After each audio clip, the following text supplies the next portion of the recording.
আমি মহসিন ভাইয়ের তিনটা পয়েন্ট আমি একটু অ্যাড্রেস করি আগে। জি, যেমন উনি বললেন যে শূকরের মাংস না, নট অনলি শূকরের মাংস, জেনেটিক্যালি মডিফাইড ফুড অনেক আসবে, যেটা এখন আমাদের দেশে নিষিদ্ধ। এবং জেনেটিক্যালি মডিফাইড ফুড আসা মানে আমাদের পুরো এগ্রিকালচার সেক্টর ওইটা পরে আমাদের যে হেলথ সিস্টেম, আমাদের যে খাদ্যাভ্যাস, ফুড হ্যাবিট, দীর্ঘদিনের যে ফুড হ্যাবিট, এইটাই উইল বি ডিসরাপ্টেড, কারণ আমরা তো জেনেটিক্যালি মডিফাইড খাই না। ফলে এটা একটা আমাদের হেলথ সিস্টেমে একটা বড় ধরনের এফেক্ট পড়বে। এটা একটা। 2 নম্বর হচ্ছে আপনি বললেন যে বিমান কিনে ফেলেছে না, এই বিমান আসবে কিন্তু 31 সালে, অথচ আমরা পেমেন্ট করে দিলাম এখনই। What is the use? 31 সালে যে বিমান আসবে সেইটা আমাকে এখন চুক্তি করতে হচ্ছে, এবং তাও কি nearly 40,000 crore, nearly less or more. আরেকটা হচ্ছে আপনি বলেন অপশনস আর দেয়ার, অপশন কিন্তু খুব বেশি নাই, অপশন 2টা।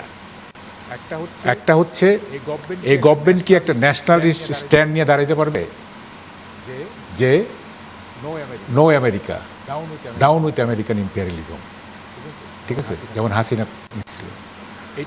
এটা একটা অপশন, তাইলে এটা তো আর মানার প্রশ্নই আসে না। আরেকটা অপশন হচ্ছে যে আমেরিকার ব্লেসিং ছাড়া ক্ষমতায় থাকতে পারবো না বা ক্ষমতায় যেতে পারবো না, এরকম একটা যদি চিন্তা থাকে তাইলে এটা মানতে হবে। So there are not more than 2 options.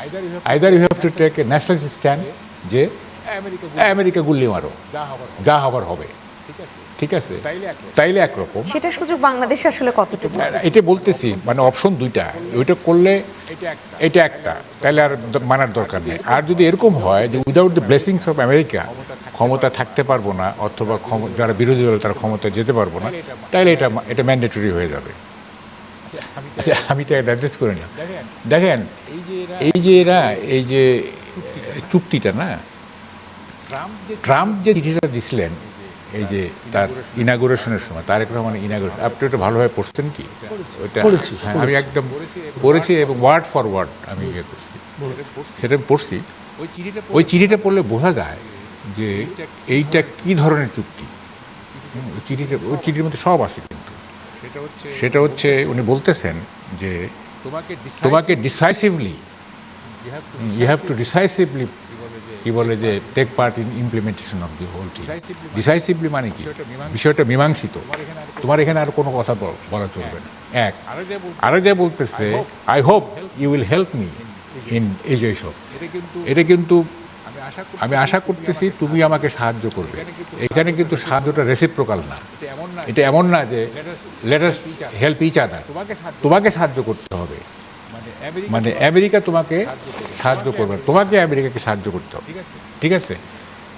আচ্ছা, তারপরে ওই ভাষাটা, ওই তারপরে বলতেছে যে আমাদের এখানে অ্যাম্বাসাডার যে আছে, হ্যাঁ, তার প্রতি আমার বিশ্বাস আছে, এবং মানে ভাবটা এরকম যে আমি তো আর এত কিছু দেখতে পারবো না, আমার তো সাউথ আমেরিকা, ওই আপনার ডেনমার্কের ওই যে গ্রিনল্যান্ড এগুলি নিয়ে আমাকে থাকতে হয়, আমি দেখতে পারবো। আমার অ্যাম্বাসাডার আছে, হি উইল মনিটর এভরিথিং। তো অলরেডি কিন্তু দায়িত্ব দিয়ে দিচ্ছে অ্যাম্বাসাডার, ঠিক আছে? সো এইটা বাতিল করে। দেখেন, আপনি প্রথমে যেটা বললেন না যে আমাদের তথ্য উপদেষ্টা না, সে কিন্তু আমার খুবই ঘনিষ্ঠ। এই শো দেখলে সে কী মনে করবে আল্লাহ জানে। উনি প্রথমে বললেন যে এইটা রাষ্ট্রের চুক্তি, এটা পর্যালোচনা করে রাষ্ট্র করছে চুক্তি, মানে তা এটা ইউনূস সরকারের না, এটা রাষ্ট্রের। বা এটা যে আমরা ইনহেরিট করতেছি, বিএনপি যে এটা লিগাসিটা নিচ্ছে, এইটা রাষ্ট্রের ব্যাপার, এটা সরকারের কোনো ব্যাপার না। তখন আমি একটা টকশোতে বললাম, রাষ্ট্র একটা বিমূর্ত ধারণা, রাষ্ট্র কোনো কিছু করে না, রাষ্ট্র ম্যাটার হিসেবে এক্সিস্ট করে না। যেমন রাষ্ট্রের 4টা শর্তের মধ্যে একটা হচ্ছে সার্বভৌমত্ব, সার্বভৌমত্ব দেখা যায় না। সো যেটা ম্যাটার হিসেবে এক্সিস্ট করে না, তার সাফল্য ব্যর্থতা এগুলি কোনো ব্যাপার না। এবং আমাদের দেশে একটা চালাকি আছে, যখন কোনো সাফল্য তখন সেটা সরকারের সাফল্য, যখন ব্যর্থতা তখন সেটা রাষ্ট্রের ব্যর্থতা। এটা একটা চালাকি আছে সরকারের মধ্যে। তো যেহেতু এটা রাষ্ট্র নিজে কিছু করে না, রাষ্ট্র সরকারের মধ্য দিয়ে ম্যানিফেস্টেড হয়, ঠিক আছে, সরকারের মধ্য দিয়ে রাষ্ট্র ম্যানিফেস্টেড হয়। সুতরাং এটা রাষ্ট্রের চুক্তি না। হ্যাঁ, মানে রাষ্ট্রের চুক্তি বলা হয়েছে এই জন্যই যে দায়টা সরকারের না, এটা রাষ্ট্রের, যেহেতু এটা একটা নেগেটিভ জিনিস, তো ফলে এখন যেহেতু চাপ বাড়ছে, নানা মহল থেকে চাপ আসতেছে, এখন কিন্তু তথ্য উপদেষ্টা বলতেছেন যে এইটা পর্যালোচনা এই সেইতে। প্রথম দিকে কিন্তু টোনটা একটু অন্যরকম ছিল, যে এটা রাষ্ট্র করছে, আমাদের কি করার আছে, এরকম ব্যাপারটা। এখন টোন চেঞ্জ হয়ে গেছে, কিন্তু যেহেতু there are lot of pressures from different quarters. হ্যাঁ, তো এখন এইটা দেখেন, শুধু যে ফুড তা না কিন্তু না মহসিন ভাই, আপনি চিঠিটা নিশ্চয়ই পড়ছেন, পুরোটাই পড়ে। আমি তো শিডিউলটা দেখেছি, আমি পুরোটাই পড়ছি, 32 পৃষ্ঠা। I went through every detail. Agreement তো খুব স্মল, শিডিউল ওখানে আছে যে আমেরিকার নিরাপত্তা, ঠিক আছে, আমেরিকার নিষেধাজ্ঞা ইত্যাদির সাথে মানে রেখে, মিল রেখে তোমাদের স্ট্র্যাটেজি সাজাতে হবে। মানে আমেরিকার যে সমস্ত জায়গায় সিকিউরিটি কনসার্ন আছে, তারপরে আমেরিকার নিষেধাজ্ঞা যেসব জায়গায় আছে, এইগুলিকে সিঙ্ক্রোনাইজ করে, এগুলির সাথে কোয়েনসাইড করে আপনার স্ট্র্যাটেজি সাজাতে হবে আমাদের। যেমন ধরেন যে ইন্দো প্যাসিফিক স্ট্র্যাটেজিতে আমেরিকার যে সিকিউরিটি কনসার্ন যেগুলো আছে, ওখানে বাংলাদেশকে ওটা ফলো করতে হবে। আবার নিষেধাজ্ঞা, যেমন ধরেন রাশিয়ার উপর নিষেধাজ্ঞা আছে, এখন রাশিয়া থেকে তেল কেনার সময় কিংবা সেগুলো তো সব রয়েছে। আমরা তো প্রথমে এটা এনডিএ আকারে মানে পেলাম, আমরা কিছুই জানলাম না, এটা ডিসক্লোজ করা হলো না। এবং সেই জায়গায় এখন সবারই কিন্তু হিসেব নিকেশটাও ওইখানেই, যে এই নবনির্বাচিত সরকার, বা আমি যদি আরও একদম সুন্দর করে মানে সুনির্দিষ্টভাবে বলি, বিএনপি সরকার কতটা পারবে নানান ধরনের প্রভাব চিন্তা করে আবার দেশের স্বার্থেও কিচ্ছুটা ভাবতে, কারণ না হলে তার একদিকে জনগণ রয়েছে। শুনে প্রথম কথা হচ্ছে কি ক্ষতি হবে টবি, সেটা তো আছেই। ট্রেড ডেফিসিট তো আছে বিরাট, 6 বিলিয়ন আর 2 বিলিয়ন, তাই না, বিশাল ট্রেড ডেফিসিট। এইটাকে পূরণ করার তো কোনো নাই, মানে সুযোগ নাই এখানে। তারপরে ধরেন যে কতগুলি জিনিস তো আছে, আপনার এই চুক্তি কিন্তু এইটা বাতিল না হোক, এইটা পার্শিয়ালি রিভাইভ করতেই হবে। তা না হলে আপনার কতগুলি জিনিস কিন্তু একদম ধ্বংস হয়ে যাবে। আমাদের পোলট্রি, আমাদের ডেইরি, আমাদের কৃষি, আমাদের এগ্রো বেসড যে সমস্ত কৃষি, হ্যাঁ, সেগুলি মারাত্মকভাবে ক্ষতিগ্রস্ত হবে। যেমন ধরেন যে ডেইরি, না, আমাদের ডেইরিতে কি হয়, এই যে মিল ভিটাটিটা এগুলি তো আমাদের দেয়। এখন ও মানে চুক্তিতে যা আছে তাতে আপনার এই দুধই খাইতে হবে এবং মিল ভিটাটা বন্ধ হয়ে যাবে। পোলট্রি তো তাই, ওরা যে সমস্ত জিনিস দেবে তাতে আপনার পোলট্রি আপনি করতে পারবেন না, কন্টিনিউ করতে পারবেন না, ঠিক আছে। নানা দিক থেকে এটা আমাদের ক্ষতিকর। সেই জায়গাগুলো তো রয়েছেই, কিন্তু মুশকিলটা হচ্ছে যে আমরা কতটা পারবো দেশের স্বার্থটা চিন্তা করে, এই সরকার কতটা পারবে, প্রশ্নটা কিন্তু সেখানেই দাঁড়িয়েছে। আর যদি আমরা সারেন্ডার করি যে আমরা কিছুই পাচ্ছি না, বা সরকারও একদম অসহায়ত্ব দেখায়, তাহলে তো সামনের দিন কিভাবে চলবে? আমি বিরতি থেকে ফিরে এসে না হয় সেই আলাপে যাই, কারণ সেখানেই আলোচনাটা আমরা শুনতে চাই, বা আমরা সেই আলোচনাটা যে আমাদের সেই যে চুক্তি মানে শুল্কের কথা, হ্যাঁ, রিসিপ্রোকাল ট্যারিফের কথা উনি বলছেন, সেটা কিন্তু তাহলে সেই পুরোপুরি ফিরবে। মার্কিন যুক্তরাষ্ট্র শুধু যদি আমদানির উপরে এই শুল্ক বসাতে পারে, তাহলে সেটা কি আবার আমরাও করতে থাকবো? এটা কি মানে আমরা করতে পারবো কি না? যদি এটাই একদম যৌক্তিক হয়, যেটা ট্রাম্প প্রশাসন করেছে, আমরা চীন থেকে অনেক বেশি আমদানি করি, আমরা ভারত থেকে আমদানি করি, আমরা আরও অনেক দেশ থেকে আমদানি করি, যেসব দেশ থেকে আমরা হিউজ পরিমাণ আমদানি করি, তাহলে আমরাও কি ট্যারিফ বসাবো? আপনি চায়নার থেকে ইম্পোর্ট যদি করেন, আপনি ট্যারিফ বসাতে পারেন, if it suits you, but it will not suit you. তার কারণ হচ্ছে আপনার ইন্ডাস্ট্রি যদি চালাতে হয় তাহলে চায়নার থেকে ইম্পোর্ট করতেই হবে। ইন্ডিয়াও করেছিল অনেক কিছু, কিন্তু পারে নাই তো। চায়নার ইম্পোর্ট এখনও ইন্ডিয়াতে খুব ব্যাপক আকারে আসছে, যখন টিকটক নিয়ে আর এইগুলি নিয়ে যখন আলোচনা হয়েছিল। So question is not that, question is যে 72 ঘন্টা আগে কোন সাহসে চুক্তিটা সই করা হলো? 72 ঘন্টা তো বেঁধে দেওয়া হয়নি। বলতে পারতো যে আমার তো 12 তারিখে election, I can't sign this, there be a new government বাংলাদেশে। এটা কি কোন সাহসে না কোন উদ্দেশ্যে, কোনটা বলবেন? উদ্দেশ্যে উইল বি বেটার পারহ্যাপস। তার কারণ হচ্ছে যে আমাদের এখানে তো আমেরিকান দালাল ইউনুস, উনি এই সরকার চালাচ্ছিলেন। And Yunus is a scoundrel. He's a tout of the highest order. He's a fraud. উনি এই সরকার চালাচ্ছিলেন, উনি তো আমেরিকার দোসর। কাজে উনি এই কাজগুলি করেছেন যে যাওয়ার আগে তাড়াতাড়ি এগুলি করে নাও। বাট আমার যে দুঃখ হয় সেটা হলো যে খলিলুর রহমান যে এইটার মধ্যে অগ্রণী ভূমিকা পালন করেছিল, এই লোকটা এখন এই সরকারে কেন আছে? Only the prime minister can answer this question, only, আর কেউ পারবে না। ওনাকে কেন রেখেছেন আপনি? উনি কি মনে করেন, প্রধানমন্ত্রী হয়তো মনে করছেন যে ওকে রাখলে আমি ওয়েস্টার্ন সাপোর্ট পাবো। হোয়াট ওয়েস্টার্ন সাপোর্ট আপনি পাবেন? IMF? No. World bank? No. Asian development bank? No.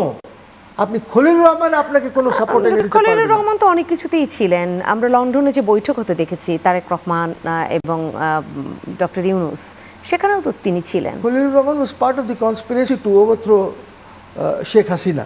ওইখান থেকেই তো ওদের অ্যাকচুয়ালি যোগ সাজস আছে। আর ওর অনলি ক্রাইটেরিয়া যেটা হলো যে উনি ইউনাইটেড নেশনসে অনেক দিন কাজ করেছেন, ওনাকে ইউএনজি এর president, that is Khalil's wish, UNGA এর প্রেসিডেন্ট হতে হবে।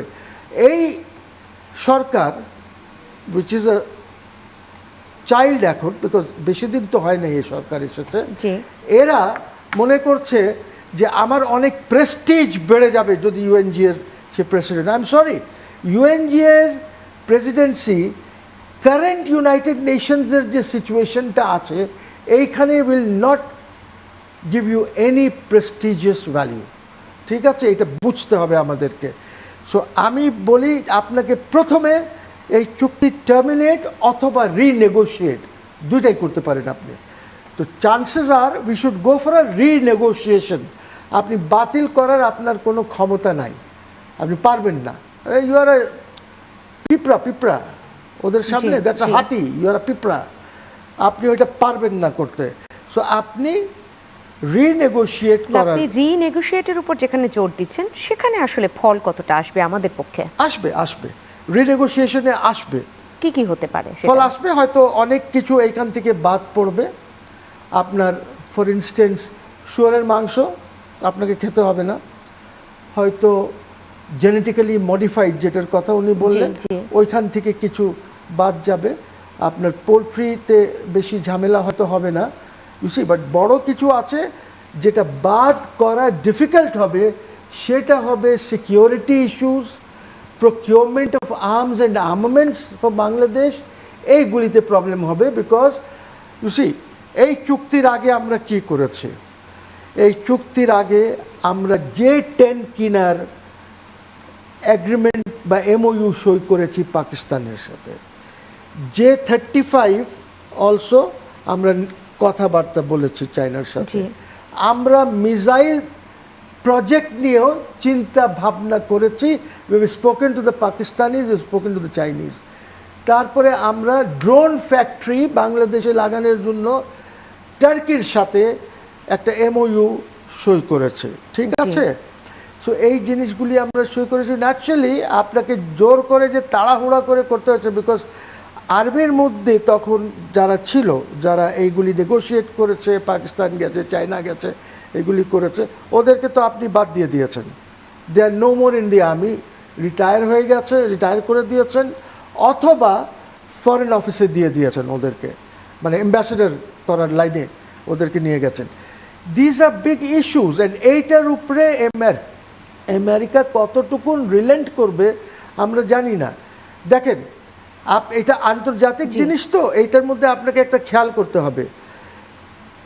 আমাদের বর্তমান অবস্থা, আপনি কি ফার্টিলাইজার কিনছেন? আপনি কি হিলিয়াম পাচ্ছেন? আমেরিকারও প্রবলেম আছে, because if this strait of Hormuz does not open for them, China তো তাদের মাল নিয়ে চলে যাচ্ছে, চায়নার নেভাল শিপ এসকোর্ট করছে, ঠিক আছে? ওইখানে কোনো কিছু বলছে না কেন? বিকজ কালকে আমাদের Trump has already taken of, এখন প্রায় অলমোস্ট অ্যান আওয়ার নাও, 1 ঘন্টা হয়ে গেছে, he is in the air. Last আমি দেখেছিলাম হি ওয়াজ ওভারফ্লাইং ফিলাডেলফিয়া। সো সে চায়নায় যাচ্ছে। আপনি কি মনে করেন তার China visit will be very easy, very smooth? একদম না। কেন না, সেটা আপনার কাছে একটু পরে এসে শুনি, কারণ ওই জায়গাটাও শুনতে হবে আমাদের। এই সবটা যদি স্পষ্ট হতে চাই আর একটু, আমি একটু মাহবুব কামাল আপনাকেও শুনে নিই, কারণ বিরতিতে যাবার আগে আপনাকে আরেকবার শুনতেই চাচ্ছি। সেখানে স্যাংশনের ব্যাপারটা, সিকিউরিটি ইস্যু নিয়ে অ্যাডভোকেট মহসিন রশিদ বললেন, স্যাংশনের ওই ব্যাপারটায় আমরা আসলে যদি বলি সেই রিনেগোসিয়েটের জায়গাটায় কতটা ভাবতে পারবো? একটা দেশের স্যাংশন যদি দিয়ে দেয়, আমার সাথে তার খুব ভালো দ্বিপাক্ষিক একটা চুক্তি আছে, তখন কতটা বিপদে পড়বো আমরা? আচ্ছা, বলতেছি আবারও মহসিন ভাই, আপনি বললেন না যে কি করে সাহস হলো, আপনি ঠিক বলেন না, উনি ঠিক বলছেন, এটা সাহস না, এটা বলেছিলেন কোন সাহসে, সেটা আমি বললাম সাহসে না উদ্দেশ্যে। উদ্দেশ্য হচ্ছে সেফ এক্সিট নেওয়া। সেফ এক্সিট নেওয়া মানে ইলেকশন 3 দিন পরে আমাকে তো যেতে হবে, চেষ্টা করব থাকতে, যদি যেতে হয় তাহলে আমার সেফ এক্সিট কি, আমাকে কে রক্ষা করবে? দেখেন, সে 2টা কাজ করলো, একটা চুক্তি করলো, আমেরিকাকে অ্যাপিস করলো যে দেখো আমি তোমার সাথে আছি, আমাকে বাঁচায়ও। আর 2 নম্বর হচ্ছে 1 বছরের জন্য সে SSF সিকিউরিটি নিল, যেটা আউট অফ দি ওয়ে, 3 মাসের জন্য সিস্টেম আছে, উনি 1 বছরের জন্য নিলেন। অর্থাৎ উনি 2টা জিনিস করলেন, একটা দেশে থাকতে সিকিউরিটি, SSF সিকিউরিটি 1 বছর, আর একটা হলো যদি অন্য কোনো সমস্যা হয় তাহলে America will look after it. এটাই ছিল এই চুক্তির উদ্দেশ্য। আপনি খুব হার্ড লাইন নিচ্ছেন এই ইয়ের ব্যাপারে, তাকে ক্যারেক্টারাইজ করার ব্যাপারে একটা হার্ড লাইন নিচ্ছেন, আমি একটু সফট লাইন নেই। সেটা হচ্ছে দেখেন, তার সাইকোটা এরকম, উনি দেশপ্রেম বর্জিত এবং দেশপ্রেমের ছদ্মাবরণে একজন চরম আত্মকেন্দ্রিক মানুষ, 1। 2 নম্বর, মানে he is so devoid of patriotism যে he doesn't love any of our countryman, not even children. আপনি জানেন এই যে দেখছি, এবং দেখেন হামে মারা যাচ্ছে, তার একটা স্টেটমেন্ট পর্যন্ত নাই, অথচ এটার জন্য সে দায়ী। সে স্টেটমেন্ট দিল কি, টেড টার্নারের মৃত্যুতে। Surprising, Ted Turner he is an American, মানে কি মিডিয়া মোগল, এবং হি ইজ এ জু, এবং সে তার মৃত্যুতে বিরাট সে ভেরিফাইড পেজে সেই দিল, অথচ 4 শতাধিক শিশু মারা গেল, তার একটা স্টেটমেন্ট পর্যন্ত নাই, অথচ এটার জন্য দায়ী সে। 1। দেখেন, আর একটা জিনিস বলে নি, তারপরে আমি মূল প্রসঙ্গে আসতেছি। জানা গেল প্যান্ডোরার বাক্স খুললে কিন্তু আরও অনেক কিছু বের হবে। জানা গেল যে মাইলস্টোন স্কুলে যখন সামন্তলাল চাইছিলেন যে এটা ট্রিটমেন্ট করার জন্য, হি ওয়াজ নট অ্যালাউড টু মানে কাম আউট, ঠিক আছে? অথচ সামন্তলাল এই যে বার্নের যে বিষয়গুলি, হি ইজ অ্যান এক্সপার্ট, মানে he is the only expert, হ্যাঁ, তাকে আসলে এখন সে আসলে হয়তো কিছু শিশুর চেপে বাঁচবে। প্রশ্নটা হচ্ছে, এইবার মূল পয়েন্টে আসি, এই যে ইউনূস সাহেবের যে এত অপরাধ, আমি ক্রাইমই বলবো এগুলো, এত অপরাধ, এত অ্যান্টি পিপল স্ট্যান্ড, তারপরেও কেন ইউনূসকে স্পেয়ার করা হচ্ছে, এই রহস্যটা প্রথমে আপনাকে বুঝতে হবে, তারপরে আপনি চুক্তিতে আসেন, ঠিক আছে? কেন, why is E being spare? তার তো মানে অনেকগুলো জায়গা আছে যেগুলোকে মানে কি করলে, ইনভেস্টিগেট করলে তার বিরুদ্ধে হি ক্যান বি প্রসিকিউটেড করা যায়, কিন্তু দেখা যাচ্ছে যে তার শরীরে একটা টোকা পর্যন্ত যাতে না পড়ে সেই ব্যবস্থা করতেছে both the government, the opposition, সবাই। এবং তা একেবারে আনকন্ট্রোভার্সিয়াল, এরকম মানে অবিতর্কিত কোনো রাষ্ট্রপ্রধান বা সরকার প্রধান এদেশে ছিল না। সবারই বিতর্ক আছে সবাইকে নিয়ে, কিন্তু মানে পাবলিক লেভেলে বিতর্ক আছে, কিন্তু আমি বলছি পলিটিক্যাল পার্টি লেভেলে এবং সরকার লেভেলে তাকে টাচ করা হচ্ছে না। তার মানে বোঝা যাচ্ছে যে সরকার বা আমাদের পলিটিক্যাল পার্টিগুলি আমেরিকার উপরে খুবই ডিপেন্ডেন্ট, হ্যাঁ, মানে আপনার ক্ষমতার প্রশ্নে। জি, সেই যে নির্ভরশীলতা, আমি আপনাকে থামাচ্ছি, কিন্তু পুরোপুরি থামাচ্ছি না, বিরতিটা শেষ করে আবার আপনার কাছেই ফিরবো।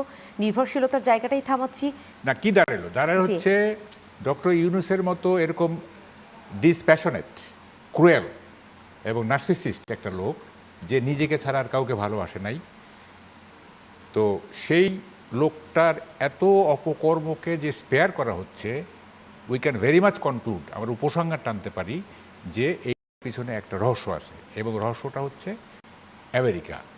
যেহেতু আমেরিকা মানে ইউনূস সাহেব হচ্ছে আমেরিকার একজন মানে প্রিয়ভাজন, এটা একটা মানে স্ট্যাবলিশ ট্রুথ এটা। আচ্ছা, কেন হলে কি শিশুদের মৃত্যু বাদ দিয়ে উনি টেড টার্নারের মৃত্যুতে উনি মানে শোক প্রকাশ করেন, মানে মেজাজ খারাপ হয়ে যায়, জানেন?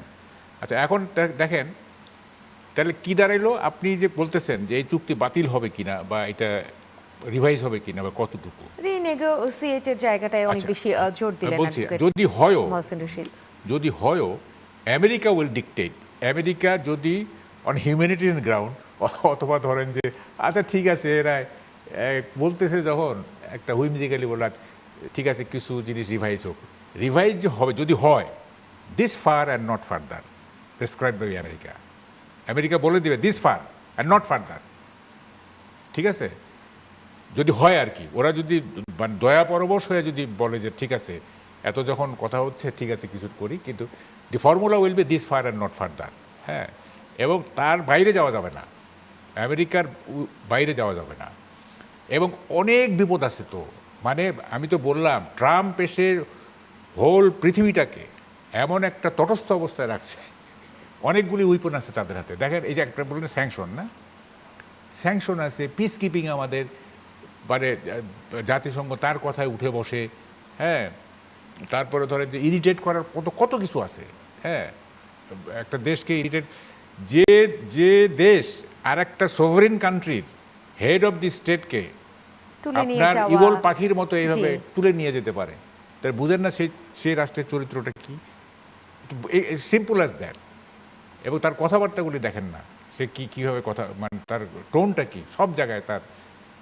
আপনাদের আলোচনা থেকে তাহলে তো পুরো বিশ্ব যেখানে অসহায়ত্ব বোধ করছে, আমরা তো তার বাইরে না, সেটাই খুব বেশি দাঁড়ায়। স্যাংশনের ব্যাপারে তার বিস্তর আলোচনার দরকার নেই, এক বাক্যেই তো অনেকটা বোঝা যায় যে কি হতে যাচ্ছে।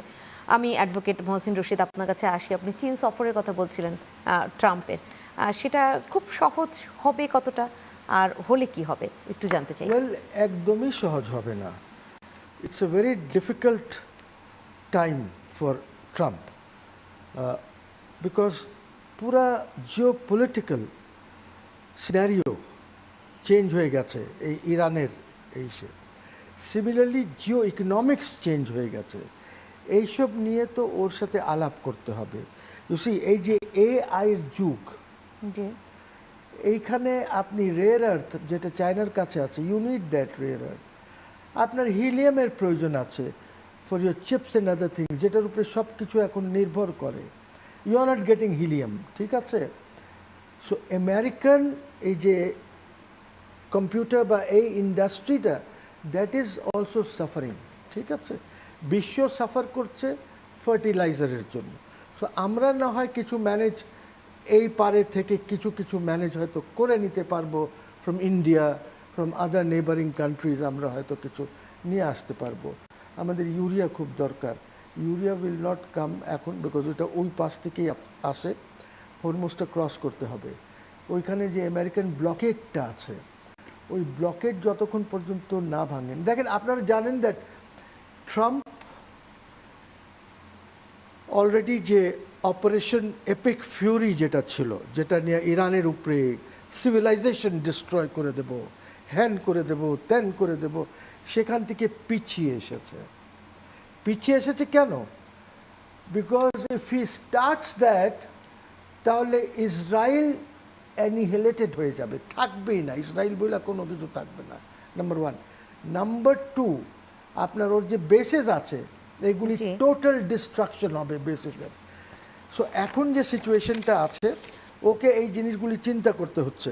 Petro dollar is under attack, because already এখন দেশগুলি ওই চাইনিজ কারেন্সিতে, ইউয়ানে ট্রেড করছে, ঠিক আছে?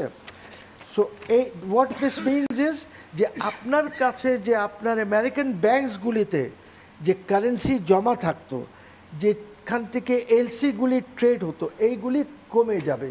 কমে গেলে এইটার অন্য বন্দোবস্ত হচ্ছে। সিমিলার প্রবলেম হচ্ছে এখন ব্রিক্সকে নিয়ে।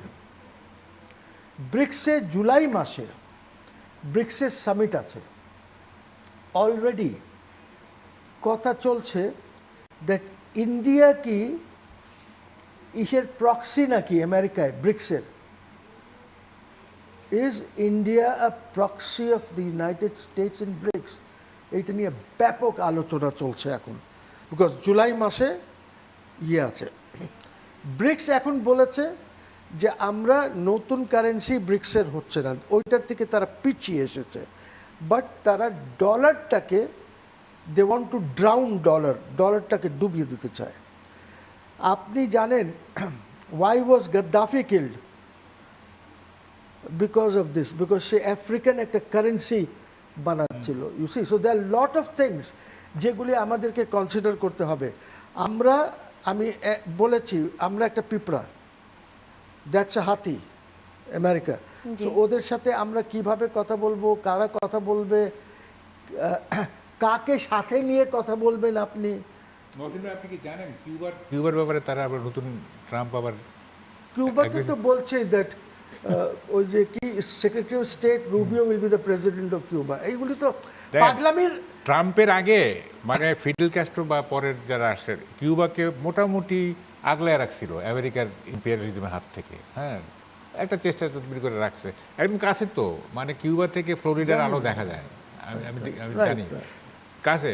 তারপরও ফিডেল ক্যাস্ট্রোর নেতৃত্বে বা তার রাহুল ক্যাস্ট্রোর নেতৃত্বে আমেরিকার আগ্রাসন থেকে মোটামুটি রকম। এখন এই ট্রাম্প পয়সা এখন আবার কিউবারে টার্গেট করছে, মানে কি পাগলামি শুরু করছে সে। আলোচনা আসলে অনেক বিস্তর, লাভ ক্ষতির হিসেব করাটা খুব মুশকিল। শ্যালো লেভেলে এই আলোচনা করে লাভ ক্ষতির হিসাব করা যায় না। তারপরেও আমার হাতে আর 1.5 মিনিটের মতো সময় আছে। মাহবুব কামাল কি বলবেন? আপনাকে একটু শুনে শেষ করি না হয়। আমি একটা বাক্য বলবো, জি। মানে যদি এই চুপ্পু সাহেবের পরে যদি ডক্টর ইউনূস প্রেসিডেন্ট হয়ে যান, আমি অবাক হব না। ঠিক আছে, সেটাও কি তাহলে বাইরে থেকে কোনো আপনি যেটা বলছেন প্রিয় ভাজন সেইভাবেই হবে? আমি অবাক হব না যদি ইউনূস বিকামস দ্য প্রেসিডেন্ট। আমি অবাক হব না। ঠিক আছে, খুশি হব না অখুশি হব সেটা পরের ব্যাপার, অবাক হব না আমি। ঠিক আছে, তার মানে সম্ভাবনা রয়েছে, এই জন্য আপনি অবাক হবেন না। বাংলাদেশের অর্থনীতির অবস্থা খুবই শোচনীয়। আপনি এই অর্থনীতিতে এক্সপোর্টসগুলি বাড়াতে পারবেন না। And without export led growth আপনার ইকোনমি সাস্টেনেবল না। ঠিক আছে, এইটার জন্য যা করণীয়, I am sorry to say যে প্রধানমন্ত্রী কতটুকুন চেষ্টা করছেন বা কী করছেন, I have no idea, but ওনার টিম নাই। এই এত complex geo political and geo economic ইস্যুসগুলিকে হ্যান্ডেল করার মতন ওনার কাছে টিম নাই। And my last point is, আমি আপনার চ্যানেলের মাধ্যমে, যদি আপনাদের সাহস থাকে, আপনারা তো এডিট করে ঠিক করবেন, যদি সাহস থাকে আপনার চ্যানেলের মাধ্যমে আমি বলছি যে প্লিজ রিমুভ খলিলুর রহমান। এই বাংলাদেশে অনেক ভালো ভালো লোক আছে যারা ওই জায়গাটা ফিল করতে পারে। আপনার কি জিয়াউর রহমানের সময় যে ফরেন মিনিস্টার ছিল প্রফেসর শামসুল হক, ওনার কোনো অভিজ্ঞতা ছিল?